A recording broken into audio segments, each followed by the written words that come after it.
Kaya ngayon mga kaibigan, Brother Toto, pinag-aaralan natin yung case ng context ng Acts 13, ano? Nakita natin, hindi pala pagsambay ginawa ni Paul, kaya nangangaral lang siya ron. Eto ang pinakamaganda. Si Paul, nanghihikayat siya sa mga Jews na tanggapin si Jesus at maligtas and eventually ay maalis sa practice ng Judaism kagaya niya. Hindi hinihikayat ni Paul ang mga Kristiyano na mangilin pa ng Sabat. Yan. Yan naman ating patutunayan ngayon. Kung bakit ang mga Kristiyano ay hindi na pinagpatuloy ang pangilin ng Sabat sa Bagong Tipan. Yan ang tema natin, yan ang thesis natin yan sa ating podcast. Yan. Bakit hindi na pinagpatuloy ng mga Kristiyano ang pangilin ng Sabat sa Bagong Tipan? Ito na po, nakikita niya. Nagsimula kay Paul. Nagpunta sa sinagoga hindi para magsabat. Kundi pagka magsabat siya, backslider siya. Mabalik siya sa Judaism. Nagpunta siya ron para hikayatin at ang mga Hudyo ay ipakilala si Kristo at makita nila ang kahulugan ng Sabat kay Kristo. Wala kang mababasa sa Bible, sa anumang sulat ni Paul, sa 13 epistles niya, na hinikayat niya mga Kristiyano kahit isang verse wala na mangili ng Sabat. In fact, ang mababasa mo, katulad dito sa Colossus 2:16, dinidiscourage pa nga niya eh. Yung mga naghahatol sa atin na magsabat, sabi niya, sino naman nga ay huwag humatol sa inyo tungkol sa pagkain, sa pag-inom, tungkol sa kapistahan, o bagong buwan, o araw ng Sabat. Teka, di ba sa Old Testament hinatulan ang tao, ang Hudyo, tungkol sa Sabat? Kasi nautos ng Diyos under the Old Covenant. Pero under the New Covenant, wala nang hatol tungkol sa araw ng Sabat. Si Pablo na scholar siya. He studied under the feet of Gamaliel, pinakamahusay na abogado yun. Maraming pag-aaral ang mga scholar na sabi nila, si Paul ay isang scholar ng Jew. At ginamit ni Lord yung kanyang capability. Dahil sabi ni Paul, huwag humatol sa inyo tungkol sa pagkain, pag-inom, tungkol sa kapistahan, bagong buwan, o araw ng Sabat. Nasasabi ni Paul yan dahil siya mismo ay tinawag ng Panginoon at pinalaya mula sa ilalim ng kautusan. Ngayon, kung tayo po ay manghiling pa ng Sabat, at yung mga pag-inom, pagkain niya, dapat tatulan tayo. Kung tayo tumutulak, lumalabag, di ba? Dapat tatulan tayo. Pero bakit kahit isa sa 13 episode ni Paul, wala siyang sinabing word na positive about the Sabbath? Wala nga siyang binanggit sa listahan ng lahat ng kasalanan na kanyang binanggit sa kanyang epistles, kahit isa doon, wala about Sabbath breaking bilang kasalanan. Dapat magpag-isipan niyo yan. Mga eye-open na yan, mga kapatid na Adventist. So dito sa binasa natin sa Colossus, sa palagi mo mahikayat kanyan na magsabat? No, hindi ka na mahikayat. Huwag ka nang matakot na hindi na magsabat kasi hindi ka na dapat hatulan. Yan sinasabi ni Paul. Hindi ka gaya sa Old Covenant, pag di ka nagsabat, hatulan ka, babatuin ka pa hanggang mamatay. Ang pagkakaiba ng Old Covenant sa New Covenant. Ito pa yung masalitang ni Paul nagpapahiwatig na hindi na mahalaga sa kanya ang araw ng Sabat. Dahil naunawaan niya si Christ na ang fulfillment, siya ang ultimate fulfillment at reality ng Sabat. May mga taong naniniwala na mas mahalaga ang isang araw kaysa ibang araw. May mga tao namang pare-pareho lang para sa kanya ang lahat ng araw. Kasama na Sabado dyan. Ang bawat tao ay bahalang magpasya para sa kanyang sarili tungkol sa bagay niyan. Kung ito ay sinalita ni Pablo sa time ni Moses, sa palagay mo, hindi hatulan na kamatayan si Pablo sa sinabi niya yan. Na hindi na tayo dapat magbigay ng isang halaga sa araw. Samantalang sa time ni Moses, lumabag ka man lang sa maliit na requirements tungkol sa Sabat, you will be stoned to death. Ilagay niya sa isip niya, kung sinabi ni Paul ito sa mga Israelita, panahon ni Moses, patay si Pablo. Pero sa Bagong Tipan, bakit? Hindi na siya natatakot. Hindi ka nahatulan tungkol sa Sabat. Ang sino man huwag maghatol sa iyo sa Sabat, Si Ellen White lang naman humahatol sa inyo sa Sabbath. Tama? Huwag ka nang papahatol kay Ellen White. Dahil puro weirdo ang doktrina nun. Tungkol sa Sabbath, nakita nyo, puro kalokohan. Tapos, ganyan ang propeta niya. You are proud to say that she is your prophet. Kung si Apostle Paul kaya buhay today at nagturo siya sa isang Seventh-day Adventist church niyang Romans 14, ano sa tingin niyo ang magiging response ng mga kapatiran? Kasi pag binasa mo to, let's say assuming pumunta si Paul sa Manila Center, tapos sinabi niya na kasi gusto ko rin tignan yung mga angulo to be fair. Kasi nga, siyempre, ang sinishare natin ngayon is the bias of evangelicals towards the teaching of the Seventh-day Adventist church, di ba? So on the other hand, tayo naman, galing tayo sa Seventh-day Adventist church, and we had that bias against the teaching of the evangelicals. Ngayon, since both natikman natin, nakita natin yung sweetness, yung beauty ng gospel in the context of being set free from the law of sin and death. Ngayon, ito naman, it's just a question. Ano kaya, sa tingin nyo, kung let's say from the point of view of an Adventist, pag sinabi nyo to sa Adventist, ano mga tanong na i-raise nila? Sabi ng mga Adventist, mali ka, Pablo. Ang sinasabi ng Sabbath, ceremonial Sabbath yan. Hindi Ten Commandments. Sabi na lang iba, parang si Bakyoke, sabi ni Bakyoke, yan yung pag-abuso ng weekly Sabbath ang nire-rebuke ni Paul dyan. Hindi yung mismong Sabbath sa Ten Commandments ay sasabihin nila. Weekly Sabbath. Ano yung abuso ng weekly Sabbath? Abuso? Sabi ni Bakyoke, iba yung stand ni Bakyoke sa mga mainstream Adventism. Sabi ni Bakyoke, meron kasing tinatawag na Colossian heresy sa Colossus. Mga ascetics na pinaghahalo ang Judaism, pati paganism, mga astral worship, ng mga gods na mga astral, mga planetary, which is, meron naman talaga nangyari sa Colossian heresy. Kaya dahil may mga ascetics, pag sinabi kasing ascetics, pinagko-combine mo yung mga religion, mga paniwala. Judaism, kung i-combine mo ng ibang religion, yung Sabbath ng Judaism, ma-abuse. Ma-abuse siya. Kaya, ibig sabihin ni Bakyoke, totoong araw ng Sabbath talaga yan. Yung sinasabi dyan ni Paul, huwag na katulan tungkol sa Sabbath na distorted ang interpretation. Kagaya ng mga ascetics, sabi niya doon. Okay. Tapos, which in context, doon paniwala ako doon sa sinabi na Bakyoke, pero now hindi ako convinced. Kasi ang linaw sa 17. Tapos sa 17, ang linaw Kung aatras tayo ng reality si Christ. Correct. So kung aatras tayo ng konti, huwag mong sali muna yung Sabat. Pag sinabi ni Apostol Pablo sa mga Sabadista, sino man nga ay huwag humatol sa inyo tungkol sa pagkain, anong tatanong kaya ng Adventist? Anong ibig sabihin ng naalala ko yung sagot ni Bakyoke dyan. Pag tinignan mo daw sa Greek yan, brosei, posei. Brosei, posei is, sabi nga nila ay, yung paraan ng pagkain at yung paraan ng Panginoon. Yung paraan. May iba pa bang paraan ng pagkain? Kasi may mga ritual pa di ba? Yung iba na hindi mo basta-basta na ipaghahalo yan, dapat may kombinasyon, may tamang timpla, yung mga ganun. So, sabi ni Bakyoke, paraan ng pagkain.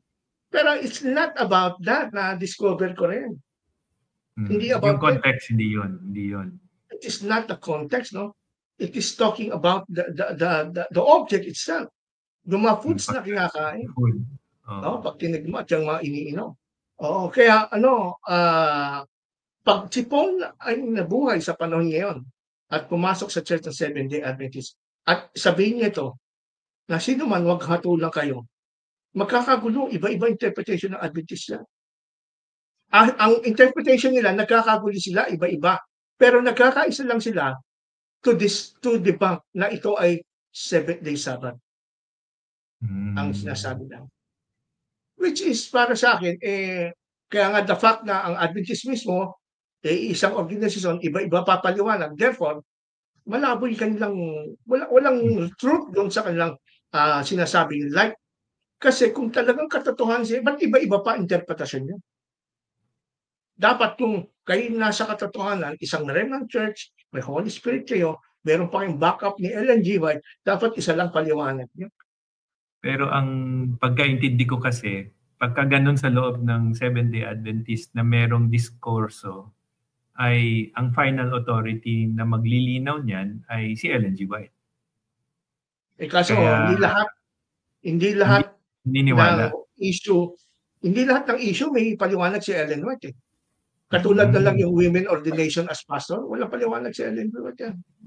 Kaya hanggang ngayon, mga Adventist, hindi nagkakaisa. Pati sa abortion, walang paliwanag si Ellen White. Kaya hindi reliable source si Ellen White.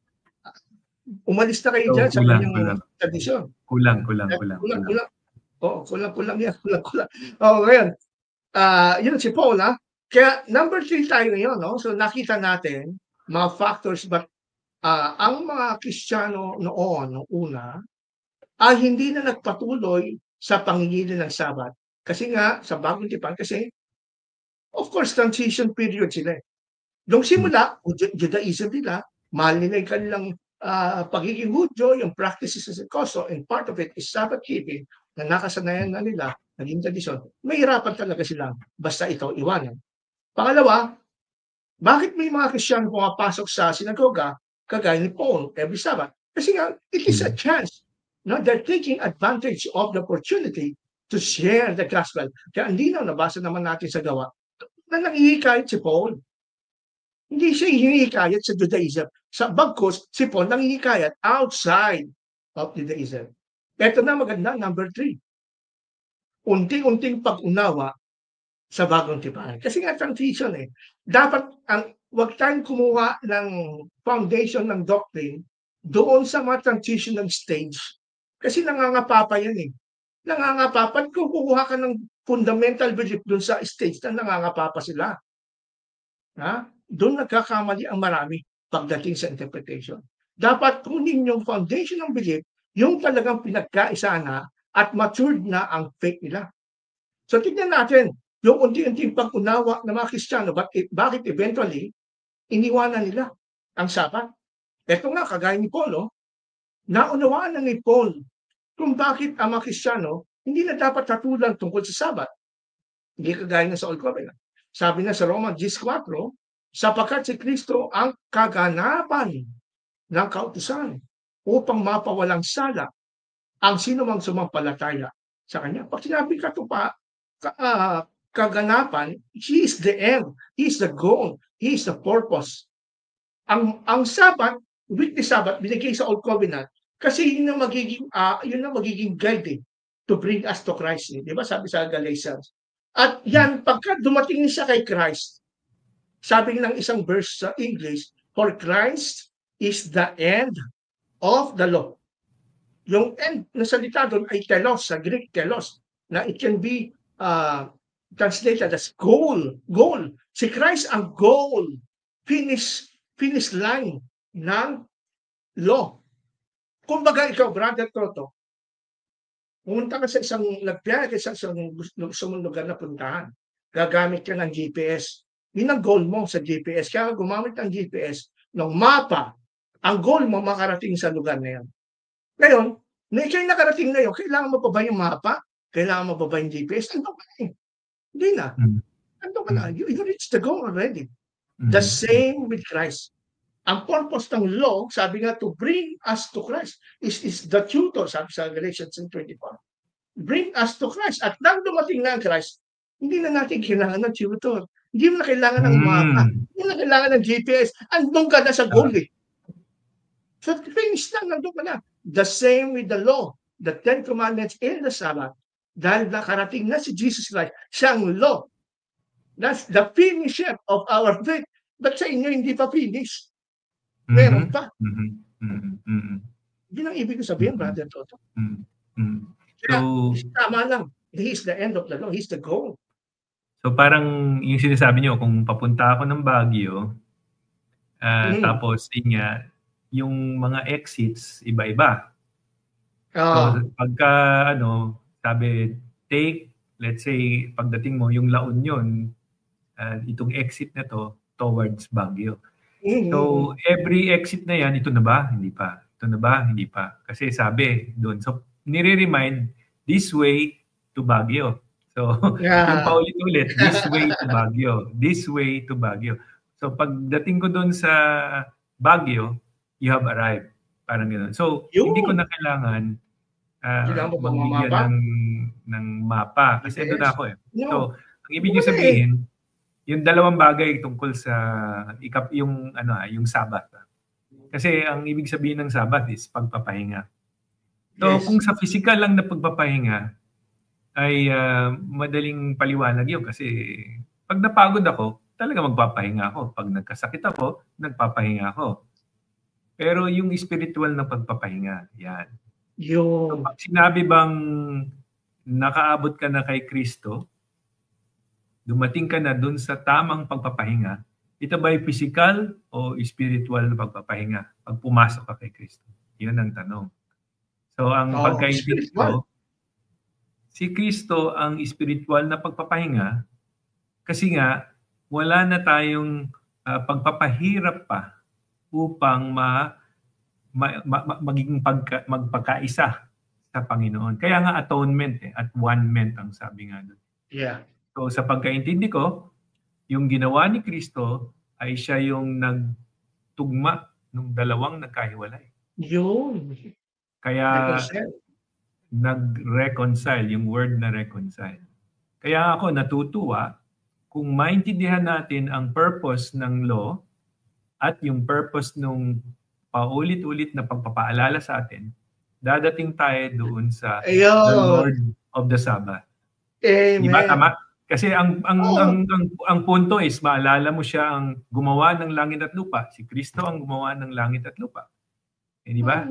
In Him all things were created. Nasa iyo na siya. Si Kristo ay kapahingahan. So nung pagdating ni Kristo at pagtanggap, di ba, natin kay Kristo, so ano pa yung sign na hanapin natin na paulit-ulit na tuwing Sabado maalala mo na ang Diyos ang gumawa at lumalang ng langit at lupa? Hindi na kailangan. Kasi nga, pagka ang Espiritu ni Kristo, ang banal na Espiritu, ang Espiritu ng Ama, nasa atin na.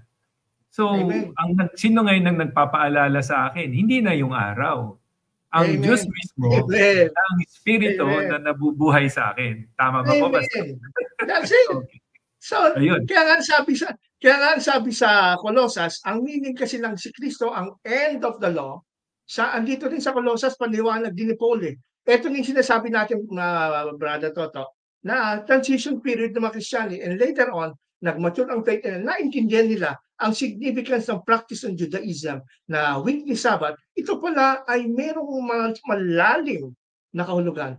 Ang goal ay si Jesus. Kaya sabi sa Colossus 2:14, 16 ang 17, ayon sa Revised Tagalog Popular Version, pinawalang bisa ang lahat ng naisulat na alituntunin laban sa atin. Kasama doon 10 Commandments. Pati na ang pananagutang kaugnay nito.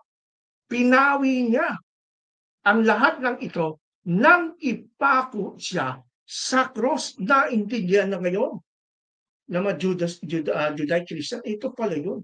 Kaya siya napako sa cross, may kinalaman pala ito sa practices natin. Na yung mga practices natin sa Sabbath, it is only a shadow. At ang reality si Christ. Pinawid na sa... Kaya huwag na kayong magpapasako pa sa anumang alituntunin tungkol sa pagkain o inumin, tungkol sa mga kapistahan, sa bagong buwan, o sa araw ng pamamahinga o Sabat. Ang mga ito'y anyo lamang, anino lamang o anyo lamang ng mga bagay na darating. Ngunit si Kristo ang katuparan. He is the end of the law. Yan ang ibig sabihin ng end of the law. Katuparan. Natupad mo na yung matagal mo nang inaantay na sinisimbolize ng weekly Sabbath mo every 7th day ng mga Jews to remind them na meron silang inaantay na ultimate rest for their souls. Dumating na. Kailangan mo pa ba nung paalala na weekly? Hindi na. Kaya sabi doon, yung Sabbath na araw pamamahinga, kasama yan, sa anyo lamang o anino, sabi sa ibang translation, ng mga bagay na darating. Dumating na si Kristo. Kasi siya ang katuparan. Kaya tama yung Romans 10:4. Christ is the end.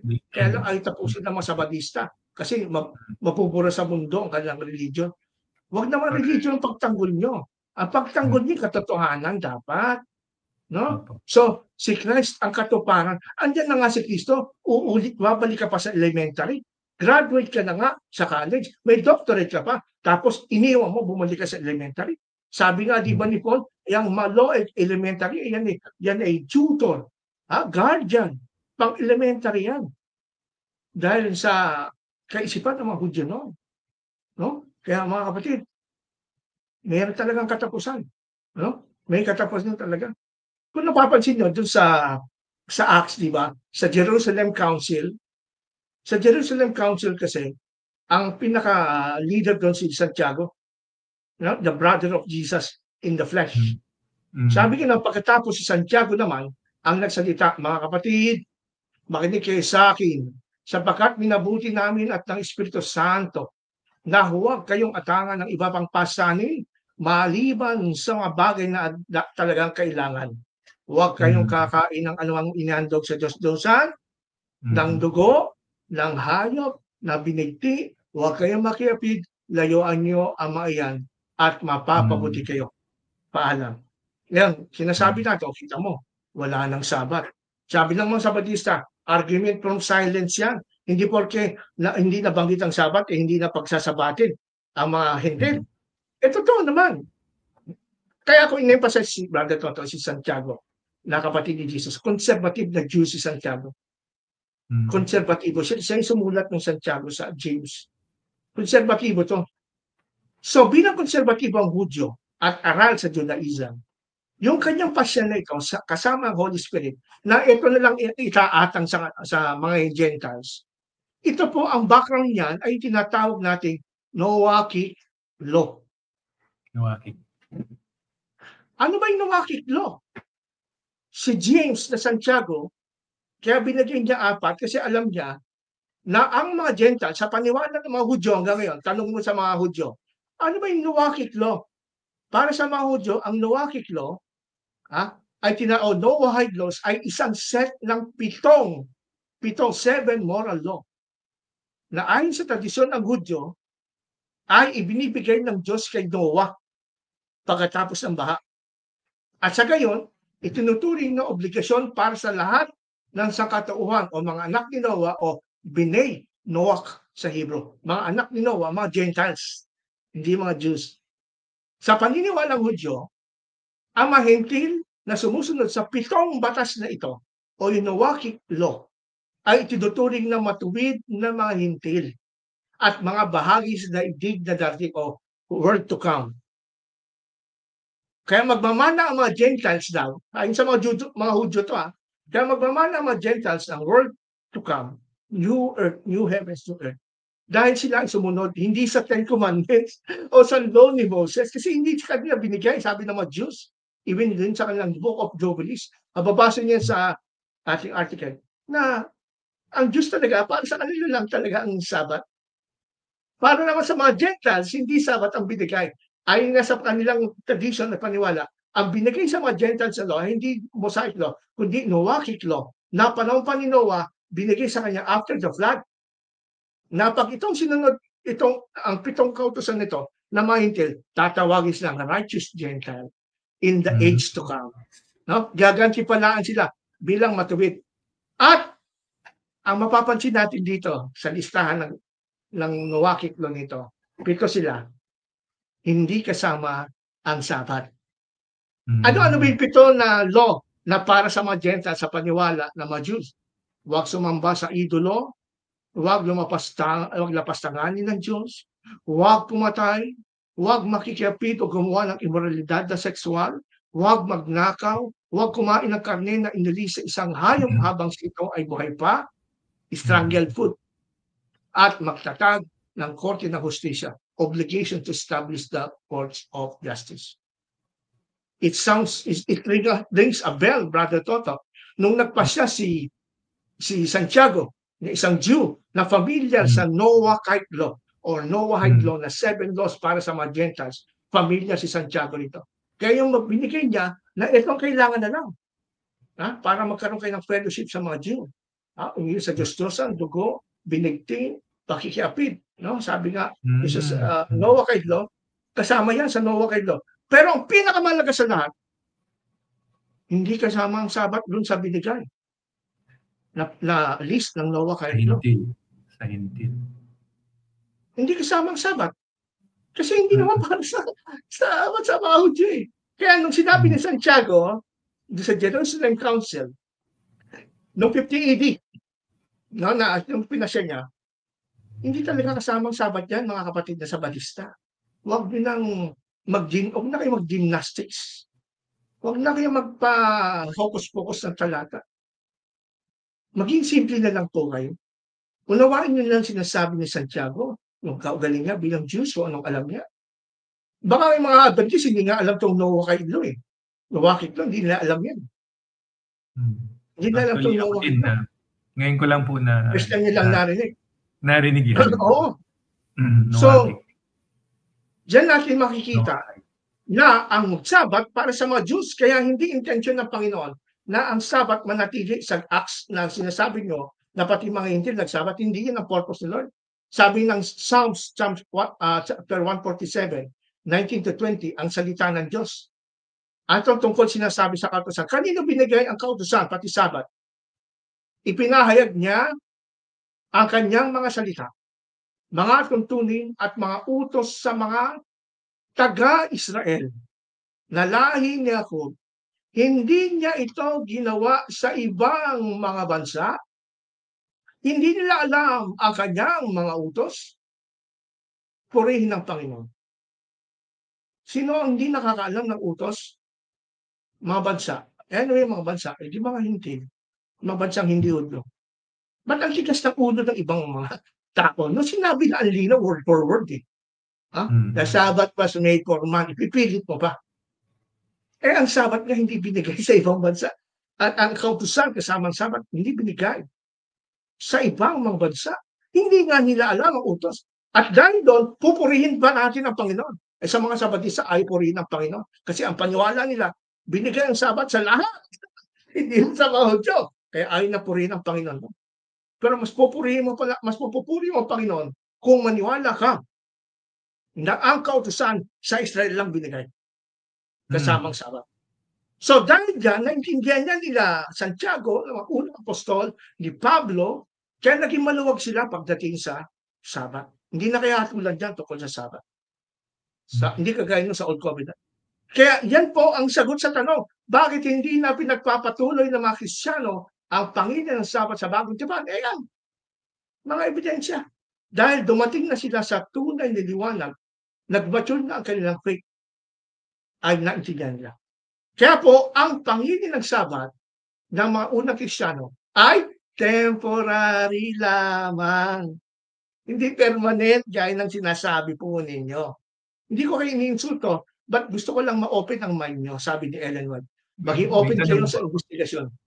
Ano po, brother to? Dito sa ang pangilin ng Sabat, sa mga unang Kristiyano ay pansamantala lamang. Ito ay nakatuon sa mga Hudyong Kristiyano. Yeah, exactly. Ko yung mga hintil na Kristiyano. Hindi na nire-require. Hindi naging issue ito eh. Hindi naging issue ng Sabat eh. Noahic law ang sinusunod.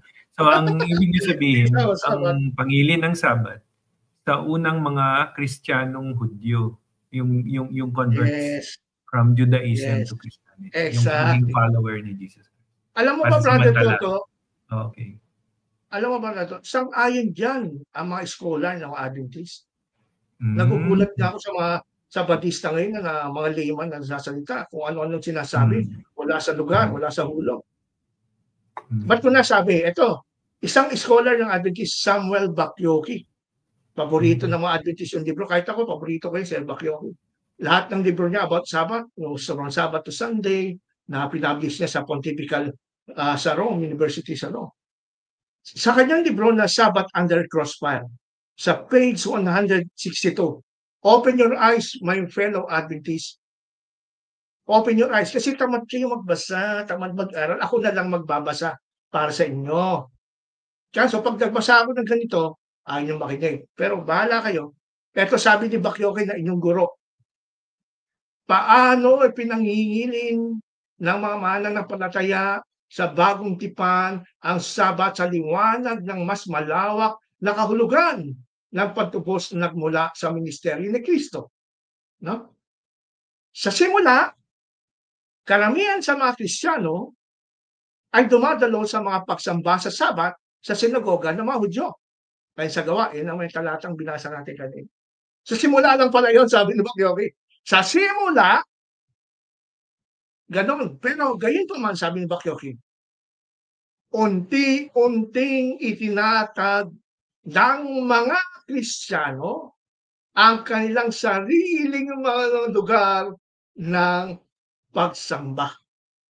Iminumungkahi ni Mateo, sabi ni Bakyoke, iminumungkahi ni Mateo na nagsimula na ang proseso ng paghihiwalay sa panahon ng kanyang pagsulat dahil binanggit niya na pumasok si Kristo sa kanilang sinagoga. Third person ang ginamit. No? Hindi sa aming sinagoga, kundi sa kanilang sinagoga. Matthew 12:7, 12:9. Sabi ni Bakyoke, dun sa panahon ng pagsulat ni Mateo, which is about 50 AD, 50 AD, the same year then, Brother Toto, nung Jerusalem Council, nung nagsabi si Santiago, wag na atangan na mabigat na pamatok to na hindi na kaya ng ating mga magulang sa Israel. Kundi 4, di ba? 50 AD yung Jerusalem Council. 50 AD rin nung isulat ni Mateo ang kanyang gospel. Ano sabi niya? Napansin daw ni Bakyoke, kapag tinutukoy daw ni Jesus Christ, ni Mateo, ang pagpasok ng mga alagad ni Kristo at ni Kristo sa sinagoga, ang ginagamit niya, kanilang sinagoga. Bakit kanilang sinagoga ang gamit ng Mateo? Bakit hindi sa aming sinagoga o sa sinagoga namin? Ba't kanilang? May separation na ang nangyayari noong 50 AD. Remember 50 AD nung sinulat ni Mateo, sabi ni Bakyoke, noong 50 AD, meron nagaganap na separation between the Christians and the Jews sa synagogue. Hindi na nagsisimba halos ang mga Christian. Malamang ano yan, valid talaga yung observation na yan ni Bakyoke. Kasi ang pagkaintindi ko, yung Sabbath nga is one of the many signs to identify what a Jew is or who is Jewish, hindi ba? Kasi yun nga, yung pananamit, pagkain, yung festivals, yung Sabbath. Pag malalaman mo, kasi Friday pa lang yan, yung mga Hudyo, nag-purification na sila, hindi na sila nakihalubilo kahit kanino. So malalaman nila, itong si Mr. Smith or si Mrs. Smith, ano yan, mga Hudyo yan. Bakit? Biyernes pa lang, ano na yan, nag-purify na yan at hindi mo na yan sila makakausap kasi sa kanila, defilement yan pagka nakausap mo or nakakita sila ng karumal-dumal. So, tama itong, sa aking pagka-research, tama itong observation ni Bakyoke na may separation na, yung nasabi niyo pala, na may separation na nung 50 AD between the Christian followers who are Gentiles and the Jewish followers as well. Kasi nga, ano na hindi na sila siguro pinapayag. Naliwanagan na sila Hindi na sila mag-attend sa sa later on yun. Talagang nagkaroon na ng tinatawag na Simone Esre, yung parang recitation na tumpa do sa synagogue na bawat isa na mag-i-recite yung sumpa na yun sa mga Christians. Siyempre kung Christian ka, nagsisimba ka sa synagogue, di mo babasahin yun. Hindi, at saka yung logically, yung hintil, hindi nila papapasukin yan sa sinagoga. Of course. Hindi ba pagka sinabi ko, tinuruan ito ni Paul na convert ito to Christianity. Kung tinuro ni Paul na requirement yung Sabbath keeping, o di pa pupunta yun sa sinagoga, kasi yun lang naman ang may pulong, o hindi siya papayagang pumasok doon. Yes. Diba? Kaya nga ang sabi dito, tutuloy natin sinabi ni Bakyoke, ang panghalip na kanilang ay nagpapahiwatig na ang komunidad ni Mateo, mga Christian community ni Matthew, ay hindi na nakikibahagi sa mga pagsamba sa Sabat, sa sinagoga ng mga Hudyo nang isulat ang Ebanghelyo. Malamang nagkaroon na sila ng kanilang sariling mga lugar ng pagtitipon para sa pagsamba noong panahong yun. Biruin mo yan. Iskolang Diyos ngayon nag-aral nag-eksperto sa Sabat. Honest siya, hindi nga, kasi totoo lang naman to eh. Kasi mga layman ng Adventista, hindi alam to. Kaya dapat lumalaman na ayon mismo kay Bakyoki, dumating pala ang time, hindi palaging nagsasabat ang mga Kristiyano sa sinagoga. Ibang-iba ang layo-layo niyan doon sa karaniwang narinig natin sa mga evangelist, mga pastor at debaters ng mga Sabatista, na parang pinalalabas nila doon sa Acts 13, ang pangingili ng Sabat ay forever and eternal at permanent. Ngayon nalaman na natin ay sa isang dalubhasang researcher mismo ng Sabatista, alam niya na unti-unti humihiwalay na, nakakaroon na ng hiwalayan ang Sabat ng sinagoga ng mga Hudyo. Hindi na nagsisimba ang mga Kristiyano na na-convert ng sinagoga, kundi nagkaroon na sila ng lugar na sarili na pagtitipon para sa pagsamba ng panahon yon. Kaya nga, Brother Toto, may mababasa din tayo sa aklat na 4 na talata ng Bible. For example, may mababasa tayo mga verses sa Bible na sila'y nagsasamba sa bahay nila, sa iglesia na sa kanilang mga bahay. Diba? Ngayon, yan nga po ang pinapaliwanag namin mga kaibigan sa Sabatista. Bakit hindi na pinagpatunay ng mga Kristiyano ang pangili ng Sabat sa Bagong Tipan? Kasi naunawaan nila na dumating na ang katuparan, which is Jesus Christ. At hindi naintindihan ng mga Sabatista itong babasahin natin verse. Galatians 4:4-7. Kung bakit si Kristo ipinanganak sa ilalim ng kautusan. Akala ng Sabatista, si Kristo pinanganak sa ilalim ng kautusan, kaya forever siyang magsasabat. Hindi rin siya forever magsasabat. Pati yung mga Christian. Bakit? Ang sabi niya dito sa Galatians 4, ngunit nang dumating na ang takdang panahon, isinugo ng Diyos ang kanyang anak sa mundo. Ipinanganak siya ng isang babae at nabuhay sa ilalim ng kautusan. Upang, may purpose pala eh. Kaso mga Sabatista, hanggang dyan lang. Pero tutuloy natin, ba't pinanganak si Kristo sa ilalim ng kautusan? Upang palayain ang mga nasa ilalim ng kautusan. Nang sa gayoy, maging mga anak tayo ng Diyos. Ibig pala sabihin, Brother Toto, hanggat ikay nasa ilalim ng kautusan, sumusunod ka pa dyan na mga kautusan na 10 utos na yan, hindi ka tuturing na anak ng Diyos pa pala. Dahil ang purpose pala, kaya pala si Jesus Christ nung nanganak, mula pagkabata, siya nagsasabat hanggang siya mamatay, nagsasabat si Kristo. Hindi para manatili tayo sa sabat at sundin natin halimbawa niya.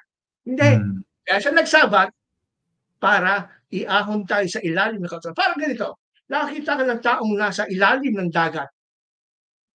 Nasa ilalim ng dagat, nalulunod. Ikaw marunong ka lumangoy. Ang ginawa mo, kung ba ilalim ka rin sa dagat para iahon, iligtas, tubusin yung mga nasa ilalim ng dagat na hindi makaalis. Hindi ka mananatili sa ilalim ng dagat, mamamatay ka rin. Ganyan din po ang sinasabi sa atin dito sa Galatia 4:4-7. Kaya pala sa Lucas 4:17, mula pagkabata si Jesus ay pumapasok ayon sa kaugalian sa sinagoga. Oo, temporary lang din yun. Nung umpisa rin yun, sabi nga di Bakyoki, sa simula, oo, nagsisimba sila sa sinagoga, pero unti-unti silang humihiwalay. Yun po kasi ang plano ng Panginoong Hesus. Mapapailalim ka ng kautusan, siya'y nagkatawang tao sa ilalim ng kautusan para iligtas tayo, palayain sa ilalim ng kautusan. Kaya kung ikaw'y Sabatista at gusto mo pa rin magpailalim sa kautusan, kilala mo lang si Kristo, pero hindi ka kilala ni Kristo. Ayun. Kasi ayaw mong umalis, ayaw mong palayain ka ni Kristo sa ilalim ng kautusan. At ang totoo diyan, hindi ka totoong anak ng Diyos, my dear friends na Sabadista, kung kayo nandiyan pa sa ilalim ng kautusan. At sabi nga dito sa 7, at dahil mga anak na tayo ng Diyos ngayon, dahil lumayo ka na, pinalayaya ka na sa ilalim ng kautusan, anak ka na ng Diyos, sinugod ng Diyos ang Espiritu na kanyang anak, saan? Sa ating puso. Kaya, makakatawag na tayo sa Kanya ng Ama. Ngayon, hindi na tayo mga alipin, mga nasa ilalim ng kautusan, kundi mga anak. At kung mga anak tayo ng Diyos, takapagmana rin tayo ng mga pangako niya. Ang purpose pala ni Jesus, kaya pala si Jesus pinalak bilang Jew, nagsabat din, hindi para permanente magsabat, hindi. Para ihahon tayo. Palayain kayong mga Sabadista sa ilalim. Dahil kung kayo nandiyan pa sa kautusan, hindi kayo anak ng Diyos. I'm sorry. Kayo po yung mga alipin ng kasalanan. Kaya tambak sa inyo ang corruption. Maganda po yung paliwanag ninyo kasi sa akin, parang yung dagat na pagka ikay na sa ilalim, hindi ka makakahinga, lunod ka, patay. So lahat ng nasa ilalim ng patay. Patay. Yes. Di ba? Hindi ka magmana. So nung sumigaw, nung ang Panginoon ay lumusob sumailalim, sabi niyo nga. So nag-dive siya sa mundong ito na sa ilalim ng kautusan. Yes. So tayong lahat, sinabihan niya, ako'y sasagitin ko kayo. So nung sinabi niyang, you are no longer under the law but under grace, hinango niya tayo. Kumbaga, itinaas niya tayo. Di ba? Nung itinaas niya tayo, yun nga yung tinatawag na kaligtasan. Dahil siya yung, parang si Apostol Pedro. Di ba? Habang kay Kristo siya nakatingin, ay siya'y nakakalakad sa taas ng dagat. That's true. Amen. Nung nawala si Kristo, siya'y nalulunod. So, yun yung parang naging parang pananaw ko doon sa nangyaring yun kay Apostol Pedro na parang halimbawa yan sinasabi ninyo na tayo'y nasa ilalim ng kautusan at lahat tayo patay. Amen. Pero nung tumingin tayo kay Kristo, parang yung yung naiahalin tayo. Sana ma-realize ng mga Sabadista na hindi pala sila anak ng Diyos ngayon. Ang mga anak ng Diyos, yung mga pinalaya sa ilalim ng kautusan. Kagaya natin, Brother Toto, napalaya na tayo sa ilalim ng kautusan. Kaya tayo yung mga tagapagmana na ng Diyos na kanyang mga pangako. Kaya kita mo, matagal na Sabadista, bakit hindi nagmamature ang faith mo? Bakit hindi mo lang pagbabago sa buhay mo? Kasi you're under the curse of the law. Nasa ilalim ka na sumpa na kautusan. At ang purpose si Jesus Christ ay hindi para manatili tayo sa ilalim ng kautusan. Yan kasi ang theology ng Adventist Nasa ilalim ka ng kautusan. Alagad, sundin ang halimbawa ni Kristo, nagsabat siya. O, di nandun kayo sa ilalim ng kautusan. Pero si Kristo umahon. Si Kristo umahon, pero yung Sabadista naiwan sa ilalim. Kaya na nangyari. Kaya nasa ilalim kayo ng sumpa. Kaya maiinit ang mga ulo niyo. Pag naririnig nyo yung aming mga panawagan, yung panghihikaya, mainit, galit kayo sa amin. Bakit? Kasi wala blessing dyan, nasa ilalim kayo ng curse. Hindi kayo anak ng Diyos, I'm sorry. Anak kayo ng Diyos siguro dahil sa creation. Pero anak ng Diyos bilang tagapagmana, nasabi nga ng talata, no, hindi kayo anak ng Diyos hanggat nandiyan kayo. Pinagtatagod nyo pa ang pagtupad nyo ng utos. I'm sorry hindi, I'm just telling you the truth. No? Ang sabi nga ni Paulo, hindi ko binabaliwala ang biyaya ng Diyos dahil kung may tuturing na matuwid ang tao sa pamamagitan ng kautusan, walang saysay ang kamatayan ni Kristo. Bakit nasabi ni Paul? Kasi nga, ang purpose ni Jesus para mamatay, para iahon ka sa ilalim ng kautusan Kasi ayaw mo umahin, gusto mo diyan kapalit sa kautusan. So, yung kamatayan ni Kristo, wala sa mga Sabadista. Parang ano lang siya, demonstration lang. Wala lang. Tapos alam lang nila namatay si Jesus. Pero wala sa kanilang, walang connection sa kanilang relationship sa pagiging ilalim ng kautusan. Pero ang mga Kristiyano, kagaya namin ni Brother Toto at ang ibang mga born again Christians, gaya na binasa natin sa Colossus, na tayo pinalaya sa kautusan. sa pamamagitan ng kanyang kamatayan sa krus. Dahil